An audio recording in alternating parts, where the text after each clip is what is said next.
What's up, YouTube? Welcome to my first Flashback Friday, Throwback Thursday. Basically, what this is going to be is once a month, at the end of the month, I'm going to tell you all a story. Again, it's for my posterity, so my kids can see it and they can get to know me better. And their kids in the future, if I'm not around, they can get to know me too. I used to have a YouTube channel, Bonfire Bards. It didn't get very far. I got like 2 months in and then we moved and I crossed it off. The intention of the channel was to kind of grow an audience to then release my D&D book that I've been working on. Maybe one day I'll pick that back up. But for right now, what I'm gonna do is, while I'm still learning the software, while I'm still getting familiar with talking to the camera, I'm going to revisit those. Just like this channel, I had to start with some kind of content. I had to start putting stuff out there, even though I wasn't really ready. So with that being said, the project got a little better. The content got a little better as time went on. But this first one, I just went ahead and was building a terrain for a short story that I was going to release called Peryton Pass. And so I wanted a really cool setting for that battle. I used, you know what? Just watch the video and see what I used. Hello, YouTubes. And today we're going to learn how to build a canyon. Specifically, I'm going to be using it for an upcoming adventure that the Bonfire Bards will be promoting. Bonfire Bards is going to be your one-stop shop for all things D&D. You can come to the YouTube channel to see how-to videos on painting, building terrain. I have a really interesting first series, particular PCs going through particular storylines that I don't want to reveal right now, but I'm pretty excited about it. It should be fun for me and you and everyone at the table. Today's YouTube video is sponsored by Model Trees. Fun fact, the guy that runs Model Trees is the one who designed our Bonfire Bard logo.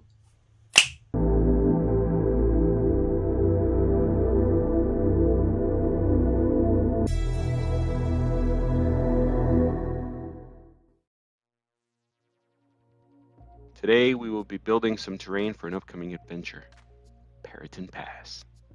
You will need a poster board, poster paper, pencil, ruler, box cutter, scissors, PVA glue, water, paints, and some sand, which I didn't use. So right now I am cutting the cardstock so that it's not so wide and I have to make a lot of excess mountain.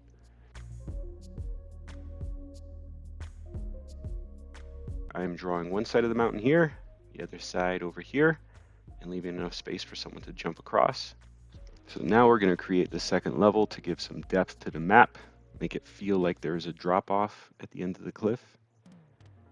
These toilet paper rolls are going to help separate the two. You can use popsicle sticks to help support so it's not as flimsy.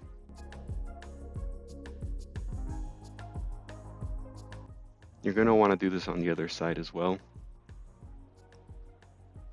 And now you've got some height. You can just go like this. Whee! Whee! I'm going to draw a path right here. For those who have hiked up a mountain, they know about switchbacks and how that should appear. So this is what we're trying to replicate here. I want to strategically make the path 5 feet wide. And then it opens up to 10 feet and maybe a spot for 15 feet. I want the encounter to feel like there's more dangers than just the encounter itself. Like having to not shoot your friend or be pushed off the ledge.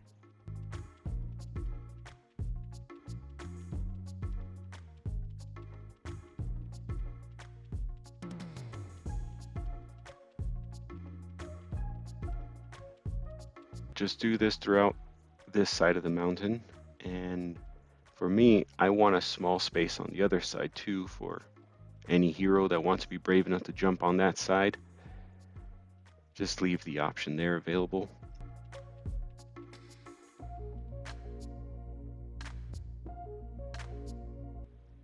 You should be about here now, and it's time to glue this to the cardstock.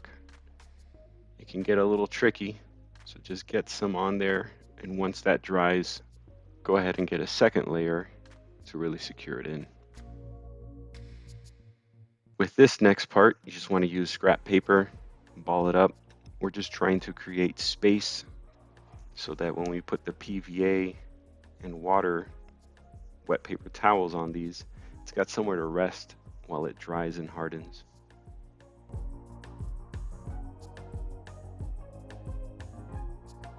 Go ahead and mix the PVA with some water, about 50-50. And then once you have that, you just soak the paper towels and lay them across all the paper. So this is going to be the mountain versus the pathway. I did not take it all the way to the bottom, but you guys can. If you have any mistakes, you can just cover them with masking tape because you will be painting over it anyway. So I start with a good base coat, and then now it's dry, so you can see it's hardened. It's flimsy because it's only one sheet.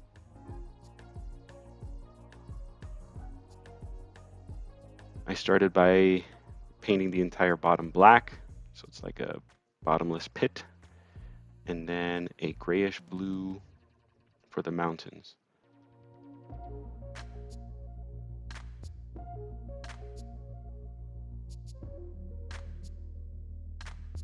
This part here, I'm not going to worry about painting.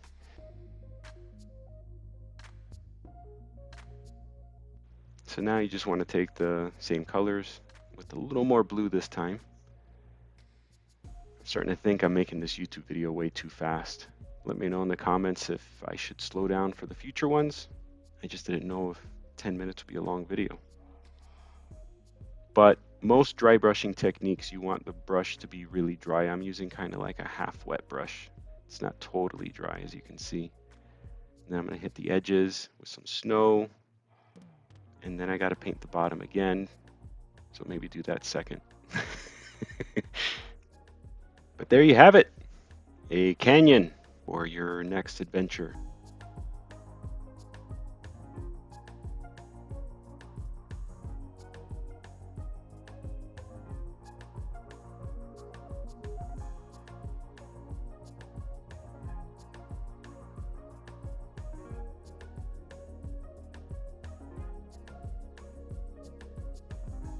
My name is Checkers.